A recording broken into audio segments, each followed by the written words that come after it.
I do want to go on to John McFarlane now and ask the same question in a slightly different way.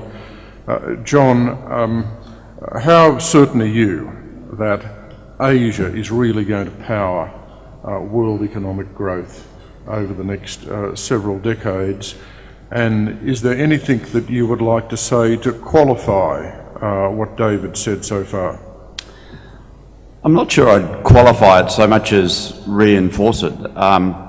We remain very confident on the outlook for Asia, and I think that the demographics and the early stage of that development that David spoke to is very important in that. But perhaps if I could just focus on what David was saying about China and put it a slightly different way. Population growth in China has been slowing since the mid-1970s, and yet growth has continued to accelerate. So growth is not purely correlated just with population growth.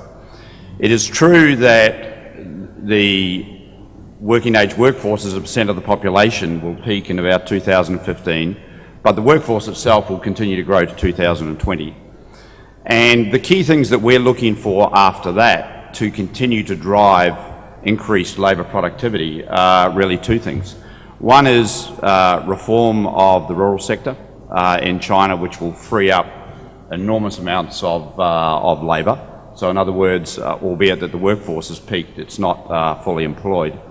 And the second thing is really financial sector liberalisation.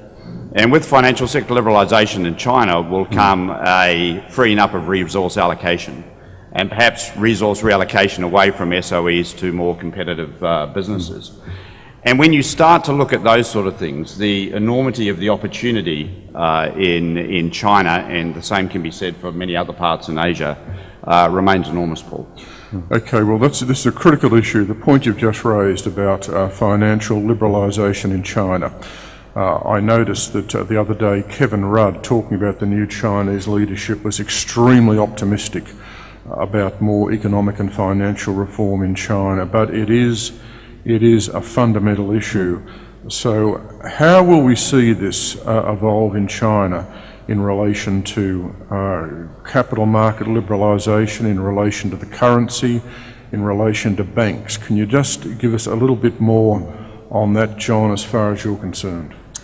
Yes, look, I think one of the points that I make to people, and this is not my view, but the view of people who know more about it than I do, and Deutsche Bank, but one of the takeaways that I think you should really think about the new administration in China is that a conservative political regime doesn't necessarily translate to a conservative economic regime.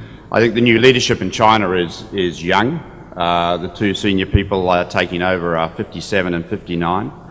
And what's the importance of that, Paul? Well, the importance of that is that they will probably, in all probability, lead China for the next 10 years.